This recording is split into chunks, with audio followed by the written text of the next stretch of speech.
8, Truck 6, Truck 3, Battalion 3, and the on-call inspector. 2303 West 46th Street, number 208.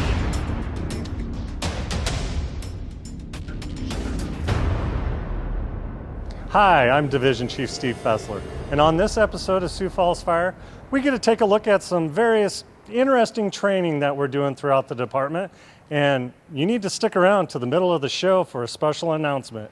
All that and more on this episode of Sioux Falls Fire. So this afternoon, we are out here.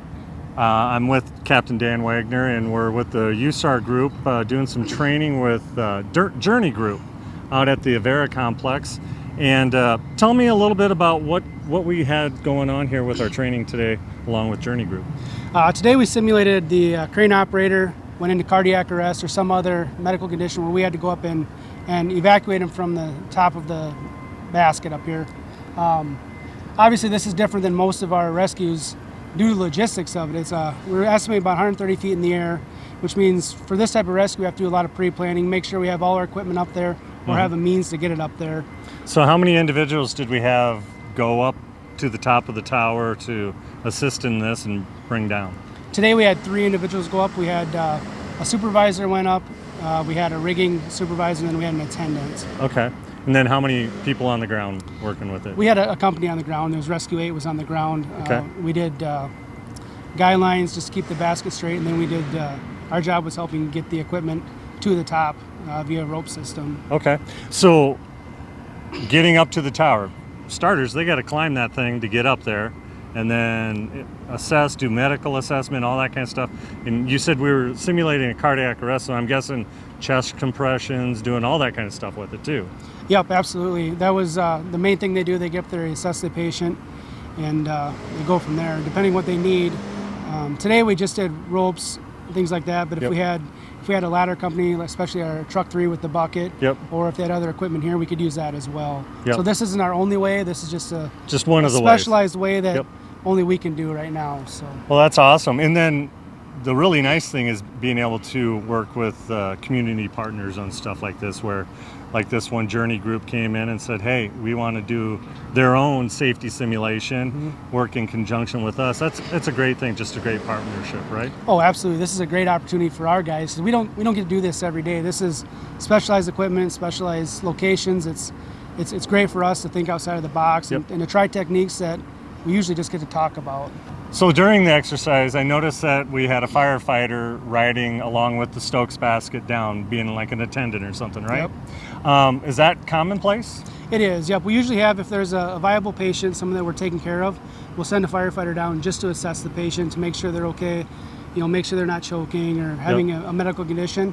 And they're also in communication with us, go faster, go slower, just to keep the patient as comfortable and as safe as possible. Like you said, really keeping the patient as comfortable as possible. Absolutely, correct? Yep. All right, awesome. Well, it looked like everything went pretty smooth, and that's a good thing, and it's great training for our people, so I'll let you get back to it. Thank you very much. Sounds good, thank you. All right, today we're out here with South Dakota Task Force 1. They're our USAR team that is basically statewide. You have Sioux Falls Fire Rescue, Rapid City Fire, Watertown Fire, and Aberdeen Fire. They all work together in conjunction when there's a large scale event that happens within the state of South Dakota. And I'm here with Battalion Chief Mike Murphy. He's kind of done all the logistics and organization on this scenario that you've got the whole team in town working on. What do we got going on with it? Yeah, so today we're conducting what we call an operational readiness exercise, and this is just a chance for us to bring all 4 agencies from the team together, work together and kind of figure out what problems we need to solve for our incident. And so today we're working on a large industrial explosion that has caused some damage to some of the neighboring structures in a community, and so we'll be working through what we call recon phase to go out and kind of figure out where the damage is and how severe it is. And then we'll be transitioning into some of our search and rescue operations where we'll actually be going in and breaching some structures, breaking through walls, shoring things up, and trying to get the victims out. Okay, so how many people do we have here today with the varying organizations? Yeah, we're lucky. We've got about 35 personnel here today between the 4 agencies, so a pretty large component of our team. So it's a great opportunity and a pretty large scale exercise for us as well. Okay, so just kind of dive in. Tell me some of the different things that that they are going to run into while they're walking around? Yeah, this is going to be a pretty extensive scenario for them. So there's going to be a lot of different components, including some hazmat releases that they're going to have to deal with. We're going to have some victims that they're going to have to locate. We're pretty excited. We have our search dog from Rapid City here as well. So the dog's going to get to do some searching. And then eventually they're going to get to the point after they locate those victims, we're going to have to do some rescue where they're going to get into some pretty hard work of cutting through cars, cutting through buildings, and trying to get them rescued. Confined space stuff, I think. Absolutely. You said earlier. Yep. So it's going to be a lot of different components they're going to have to work through, and we'll be working for the next day and a half. So it's going to be a pretty fast-paced exercise. That was going to be my next question: is how long are you here and doing this? Is it just all day today into the evening, tomorrow? What are we doing? We're going to work through 3 operational periods, we refer to them as. So we'll be working today. We'll actually have a crew working tonight as well, and then we'll have one more crew working tomorrow morning. And that's something that we've seen on real incidents as well of, depending on the scenario, we'll work 24 hours a day. Yep. And that's part of this exercise, is kind of testing our system as to how prepared we are to work around the clock. Well, perfect. Exciting stuff. We get to use the old training center for some of this destructive stuff, which is good. Yep. And probably one of the last times we get a train out here, correct? More than likely, yeah. Kind of one last hurrah to kind of send it off. We're fortunate to have an amazing new public safety campus, but this was one chance to kind of do a little bit of destructive training, like you said, and kind of setting the old training center out. So. All right, sounds good. Well, I'll let you get back to work, and thank you very much. Thank you. Appreciate it. Have a good one. As you know, I'm Division Chief Steve Fessler, and for the past 8 years, I've had the privilege of being able to host this show, Sioux Falls Fire, on CityLink and YouTube and the such. And I've had a blast doing it throughout the years. I've got to talk to quite a few of our different individuals, our different trainings, building apparatus, talk to the chief, talk about accreditation, just a whole wide variety of things that Sioux Falls Fire Rescue does on a daily basis. And at this time, I'm coming to the end of my career with Sioux Falls Fire Rescue. I am retiring, and I will be handing the reins over to Division Chief Luke Smidt. And he will be taking over for me in my roles and responsibilities with the city. And one of the exciting things that he does get to do is the Sioux Falls Fire Show. So welcome, Luke. Thanks. I really appreciate it. Yeah. I'm really looking forward to this opportunity and excited to take over all the great things that you've already done. Yeah. I guess first and foremost, congratulations on your promotion. It's a big step. It's a great thing. Let's hear a little bit about you. Who are you? Where are you from? How'd you get to this point?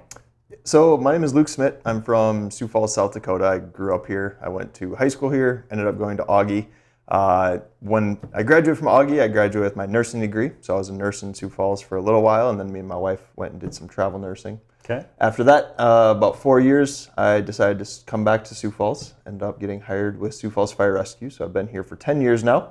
I am currently a captain promoting to division chief, which I'm really excited for. I've been a part of our hazmat team and one of the key pieces in our peer fitness team as well. Okay. One little interesting thing is I remember when you first started and got on, we were doing one of our Heroes Behind the Badges promotional PSAs, and you got to be the young like Luke Skywalker in that PSA along with your dad, who's a retired PD officer, correct? Yeah, so my dad worked for Sioux Falls PD for about 25 years. He retired as the assistant chief for the city, or for PD. So that was just a really cool opportunity. We got to do some projects together before he retired and while I was just starting, and that was one of the cool ones that we got to do. That's cool. So you're stepping into a new role. What are some of the things you're really looking forward to and excited about? I'm really excited for just a new challenge. Every point in my career, I've taken a step and I've wanted to try something new and learn as much as I could. I've done different parts with the hazmat, the peer fitness team. I've worked on a truck, so with the ladder on top most of my career, and have just really tried to build my skills in those areas as best I could. And this was an opportunity to see really a different side of the fire department, working on the more admin side, which I'm really excited for, and to see how kind of the back end of the fire department works, and hopefully bring in more personnel, just like you've done as well. And one of the biggest changes for you will be stepping away from running the calls and going on EMS fires and things like that. But in this role, you'll be more than likely, I believe, stepping into the PIO position, the Public Information Officer. So you'll be out in front of the camera more than you'll be on the scene doing the work. So you ready for that change and challenge? Yeah, I think so. I really, being on camera's never really bothered me. I really Yep. enjoy doing interviews. I really like working and educating people. So this is a really cool opportunity to do that. And I hope with that I can still get in and still engage with the crews as well on different trainings and different things that they're working on. That's the thing that's really nice about this show too, is that you are able to, get out there, get with the crews when they're training and when they're at a structure fire and talk to them after the fact and really help the general public see what we do on a daily basis. So I know you'll be exceptional at that. You'll have a lot of fun with it, and look forward to myself sitting back and watching the future episodes of Sioux Falls Fire. Yeah, I'm really excited. You've really taken this show over the past 8 years and turned it into something really cool. And I hope I can just take those reins and keep moving forward with it. All right. Well, we look forward to it. Thank you for your time here, and we'll let you start running. Yeah, congratulations. Thank you. Thank you. We're out here today with firefighter Troy Mead from Rescue 4. Troy, what do we have going on out here today? Yeah, Luke, today we are doing a training scenario for active shooter drill. We're with multi-agencies. Basically what we're doing is allowing us to be able to work with our other interagencies within the city of Sioux Falls, so that way we can be prepared in the event that an emergency happens where we all have to come together and work together. How often do these types of multi-agency trainings take place? They actually take place often, but the actual event that something happens like this is not often. So that's why we have to train often in order to keep up with our communications, our skills, and things change and tactics change often. So we need to be updated and informed on that. What scenario are you guys working through today? Yep, so today the scenario is we are waiting for PD to call us in for an incident that they had involving a suspect with a weapon, and then they were involved in a shootout with the suspect. Is that why you're wearing this gear? Can you explain what gear you're wearing a little bit more? Yes, absolutely. So this gear is actually our tactical gear with Sioux Falls Fire Rescue, designated for us. It's a bulletproof vest and a helmet for protection. Also on this, what we have that's different is we have EMS supplies for us to be able to treat our victims in the event that we reach the victim. So we have things like gauze pads, we have tourniquets, we've got trauma shears and scissors, we've got things to be able to stop bleeding on this and basically provide care as quickly as possible to the victim. What type of value do you see in these trainings when we work with other partners? Yeah, absolutely. So basically the one thing that we have to really get together is knowing what we don't know about the other agencies. So how their tactics work, how their communication works, how their training works, even verbiage. That can be a huge part in this too as well. And understanding what they need from us and what we need from them in the event that, for instance, how many victims do we've got? What are the injuries that we have?